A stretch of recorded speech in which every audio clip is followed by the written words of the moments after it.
우리는 늘 종말을 바라보면서 이제 살아가는 사람들이죠. 모르겠어요. 이제 교회를 안 다니시는 분들, 이단 이런 거 말고요. 종교나 이런 것에 별로 관심이 없으신 분들에게는 종말이라고 하는 단어가 그렇게 익숙지는 않을 것 같아요. 영화 같은 데서나 조금씩 나오게 되어지고. 그러나 우리 믿는 자들은 어떻습니까? 늘 종말이라고 하는 단어가, 말세라고 하는 단어가 늘 우리 가운데 있지. 말씀 속에서 또 성경 속에서 늘 우리 가운데에 주시는 어떤 그런 말씀들이 있어요. 그리고 그때는 어떻게 될 것인가? 우리는 어떻게 살 것인가? 어떻게 되어질 것인가? 우리는 그것에 대한 해답도 다 가지고 있는 사람들이죠.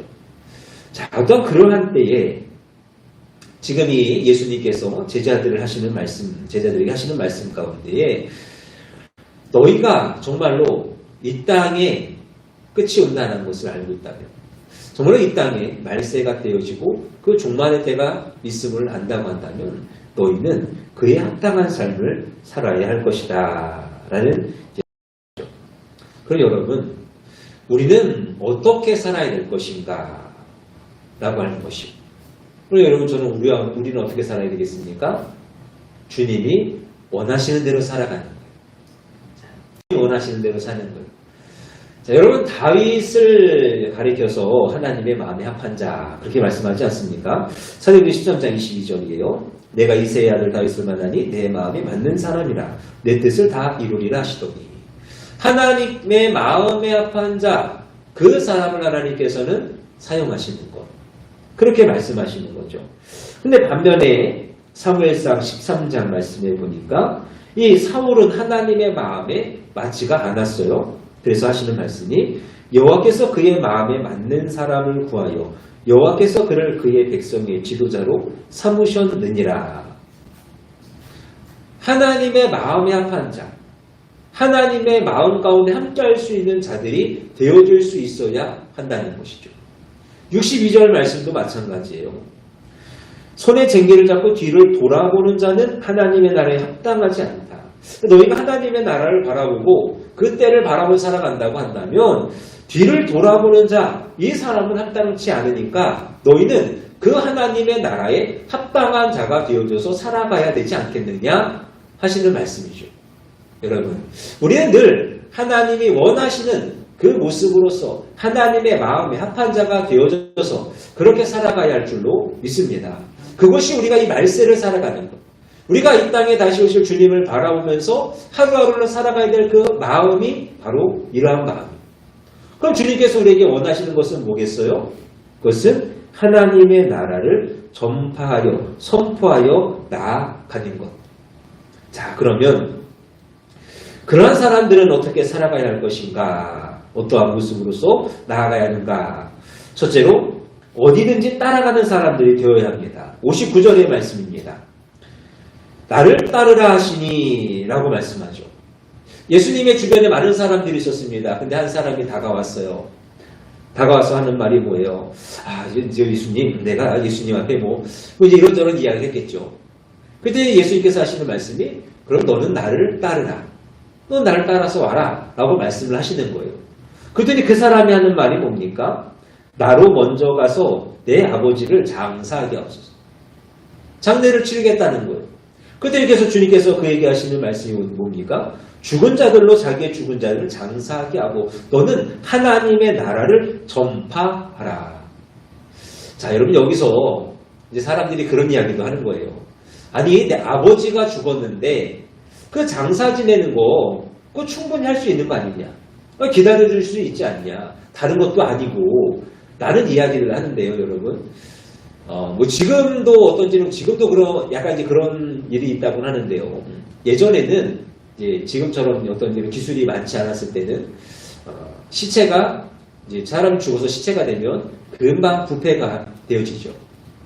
더군다나 이제 이스라엘 그쪽은요, 날씨가 덥기 때문에 금방 부패한다는 거예요. 그래서 죽은 날로 장사를 치렀다고 하는 거예요. 그럼 지금 이 사람이 하는 말은 뭐예요? 아버지가 돌아가셨어. 그래서 내가 아버지의 장사를 치러야 돼. 그러면 이 사람 말이 지금 맞다고 한다면 지금 여기서 이렇게 서성거릴 이유가 없어요. 시간이 없어요. 지금 아버지 곁에 있어야죠. 아버지 장사도 옆에 있어야죠. 아버지를 장사는 그날 장사를 하니 그날 모든 것을 다 쏟아 넣어야 되는 거예요. 근데 지금 그러지 못하고 어디 있는 거예요? 예수님 주변에 서서 서버리고 있는 거예요. 그러다 예수님이 야, 너 나를 따르라. 그랬더니 이제 와서 하는 말이 아유, 저 아버지 장사하러 가야 되는데요. 그러면 이게 뭐겠습니까?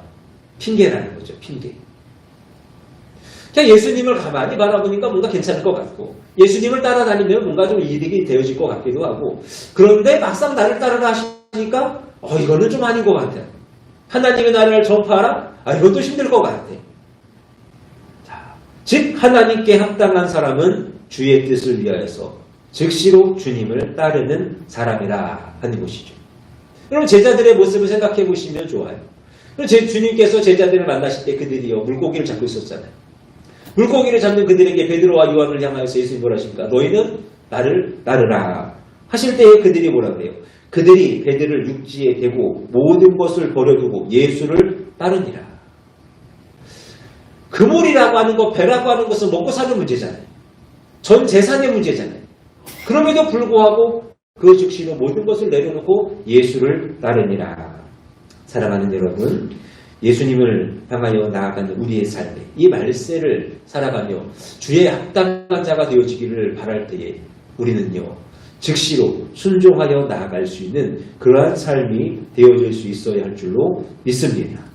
여러분, 하나님은 우리의 왕이시 우리는 그의 백성이고 왕은 백성을 보호하고 지키는 것이 의무이고 또 백성은 그 왕의 명령을 따르는 것이 의무이듯이 우리는 하나님의 그 말씀을 따라 늘 순종하여 순종이 제사보다 낫고 듣는 것이 순양의 기름보다 나으니 거역하는 것은 점치는 재와 같고 완고한 것은 사신 우상에게 절하는 재와 같음이라 하시는 이 책망의 말씀이 우리 가운데 있지 아니하기를 언제나 예수님을 따라가는 일에 제1순위를 들 수 있는 우리가 될 수 있기를 바랍니다.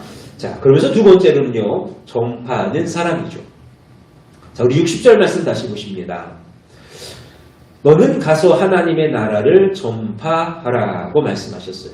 또 마태복음 3장 1절 그때에 세례 요한이 이르러 유대 광야에서 전파하여 말하되 또 마태복음 4장 23절 예수께서 온 갈릴리에 두루 다니사 그들의 회당에서 가르치시며 천국 복음을 전파하시며 늘 이렇게 전파되어지는 것이 그리스도의 복음이 되어져야 된다.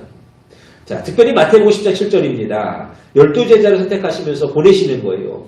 가면서 전파하여 말하되 천국이 가까이 왔다 하고 자, 12제자를 선택을 하셨습니다. 근데 그들에게 주신 명령이 뭐예요? 가면서 전파하라.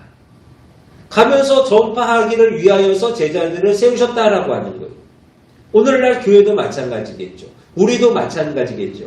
하나님께서 왜 교회를 세우셨습니까? 교회를 세우신 이유가 뭐겠어요? 우리가 함께 모여서 하나님을 예배하고 찬양하고 또 우리가 함께 모임으로 인하여서 그 안에서 서로 때로 용기가 되어지기도 하고 기쁨이 되어지기도 하고 어떤 신앙이 유익되어지는 것들이 있어요. 그러나 가장 중요한 것은 뭡니까? 그리스도의 복음이 전파되어지는 거란 말이에요. 그것이 교회가 세워지는 이유고요. 우리가 부르심을 받은 이유라고 한다는 거예요. 예수님을 믿는 사람, 예수님의 제자가 된다라고 한다는 것은 그의 마음을 헤아리는 거예요. 그리고 그 마음을 헤아릴 수 있다라고 한다면 주님처럼 복음을 전파하는 그 일을 우리가 감당할 수 있어야 한다는 거예요. 왜 그러면 그렇게 복음 전파가 중요하냐? 여러분, 이 복음을 전하는 일은요, 영혼을 살리는 거기 때문에 그래요. 이런 세상에서 영혼 살리는 것보다 중요한 일이 있겠습니까? 영혼이 죽으면 아무런 의미가 없잖아요. 이 세상에서 아무리 많은 것을 이뤄놓고 내가 부자와 같이 살아서 야 내가 옷창고를 하나 더 지었으니까 나는 이제 만족하다. 난 더 이상 걱정 없다. 한들 영혼이 살지 못하고 영혼이 구원을 받지 못하면 그것은 아무런 의미가 없다 그러잖아요. 그렇기 때문에 영혼 살리는 것이 가장 중요한 일이에요. 근데 이것을 누구에게 알려주신 거예요? 오늘 저와 여러분에게 알려주신 거예요. 그것을 우리에게 맡기신 거예요. 우리가 나가서 전하면 그들에게 영혼의 어떤 구원의 것, 영혼 구원의 것을 전하여 줄 수 있는 것이요. 그들의 영혼이 살 수 있는 것이요. 근데 우리가 침묵하고 우리가 말하지 아니하면 전하지 아니하면 어떻게 되는 거겠어요? 그들의 영혼이 살 소망이 없는 거예요. 그렇기 때문에 여러분 전파하는 일이요 가장 중요한 일이라 하는 것이죠. 바라기는 하나님의 나라의 일꾼으로서 언제나 이 복음을 전하는 일이 가장 귀한 것인 줄로 믿고 그 복음을 전파하는 일에 힘쓸 수 있는 저와 여러분들이 되시기를 바랍니다. 자, 그리고 마지막으로요. 뒤돌아보지 않는 사람이에요. 다시 62절 말씀입니다. 예수께서 이르시되 손에 쟁기를 잡고 뒤를 돌아보는 자는 하나님의 나라에 합당하지 아니하니라 하시니라. 저는 밭을 갈아본 적은 없어요. 갈아본 적은 없지만 그런 얘기들은 하세요. 밭을 갈 때 자꾸 뒤를 돌아보면 안 된대요. 뒤를 돌아보면 밭 이랑이요 이렇게 울퉁불퉁해진대요. 맞습니까? 여러분 뒤를 돌아보지 말라는 거예요. 뒤를 돌아보면요 그 일이요 잘 안 되는 거예요. 잘못되는 거예요. 우리는 하나님의 나라를 바라보고 그 마지막 때를 바라보고 오직 하나님께서 우리에게 원하시는 바 그 합당한 삶을 살아가기를 위하여서 애쓰는 사람이 되어줘야 돼요. 그래야 우리의 그 길이요 고든 길이 되어지는 거예요. 근데 자꾸 그것에 마음을 두지 않고 세상의 것에 마음을 두는 거예요. 땅의 것에 마음을 두는 거예요. 어젠가요? 그젠가요? 이렇게 인터넷으로 기사가 떴길래 보다 보니까 자꾸 눈에 이렇게 시선이 가는 게 있어요. 어떤 사람이 11년 전에 비트코인을 8억 원어치를 버렸는데 찾았다죠? 야, 그 사람은 지금 좀 얼마를 벌었을까? 자꾸 그런 데 마음이 간단 말이에요. 근데 성경이 하시는 말씀은 뭐예요? 뒤돌아보지 말라는 거예요. 세상 것에 자꾸 마음 두지 말라는 거예요. 왜요? 그거는 썩어 없어지는 것이니까. 그건 썩어지는 거잖아요. 없어지는 거잖아요. 우리는 오직 하나님의 나라를 바라보면서 그 하나님의 영원한 그 천국을 바라보면서 영생의 부활을 바라보고 살아가는 그러한 사람들이 아니겠습니까? 그러니 우리는 마땅히 늘 앞을 바라보면서 그럼 우리는 그렇게 살아갈 수 있어야 한다는 거예요. 여러분 예수님께서 지금 제자들에게 가서 전파하라 라고 말씀하셔요. 그렇죠? 가서 전파하라 명령을 하셨어요. 근데 예수님은 뭘 하십니까? 자 전파하라. 난 여기서 기다리고 있을 테니까 와서 한 사람씩 와서 보고해. 그러십니까? 아니에요. 예수님은 예수님께서 가셔야 할 그 복음 예수님 자체의 그 복음을 이루시기 위해서 십자가를 향하여 나아가시는 거예요. 안주하지 아니하시고 만족하지 아니하시고 예수님도 한 걸음씩 그렇게 자신이 가야 할 복음을 위한 길을 걸어 가시더라고요. 그러니 우리도 마찬가지죠. 우리도 우리의 삶에 만족하거나 옛것에 우리가 안주하는 것이 아니라 세상을 향하여 나아가야 할 줄로 믿습니다. 여러분 주님이 언제 오실까요? 주님이 언제 오실지 그 누구도 알 수 없고 우리도 알 수 없지만 분명한 것은 주님이 다시 이 땅에 오신다는 거잖아요. 주님은 다시 이 땅에 오시는 거죠. 그때 여러분 우리 주님은 어떻게 뵙겠습니까? 어떤 모습으로 주님을 맞이할까? 주님께서 기뻐하시는 모습처럼 주님을 위하여 뒤를 돌아보지 아니하고 오직 전진하여 나아갈 수 있는 저와 여러분들이 되실 수 있기를 바랍니다. 말씀은 정리합니다. 너희는 나에게 합당한 자가 되라. 오늘 우리에게 하시는 말씀이에요. 여러분들에게 주어진 이 세상에서 이 땅에서의 삶의 모든 시간들 속에서 하나님께 합당한 사람으로서 그렇게 살아가시기를 간절히 원합니다. 여러분 하나님께서 부르실 때에 나를 따르라 하실 때에 여러분 망설이지 마시고 핑계하지 마시고 복음을 전파하라 하실 때에 그 말씀이 내 마음에 깊은 사명이 되어지시고 또 주의 말씀대로 앞만을 바라보며 열심히 전진하여 나아갈 수 있는 우리가 되기를 주님의 이름으로 축원합니다. 기도하겠습니다.